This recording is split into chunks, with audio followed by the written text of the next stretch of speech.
আমার চুল এত বেশি ড্রাই ছিল আর এতটাই খারাপও হয়ে গিয়েছিল।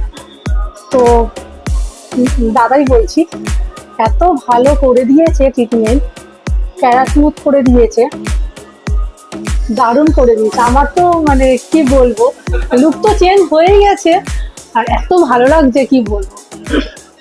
আপনার লোকেশন কি আছে? আমি ঘোলায় থাকি। গোয়া থেকে? হ্যাঁ ফার্স্ট টাইম আসেন এখানে? হ্যাঁ, এখানে ফার্স্ট টাইম। ওকে, তো এনজয় ইউর নিউ লুক। আমি ভীষণ হ্যাপি।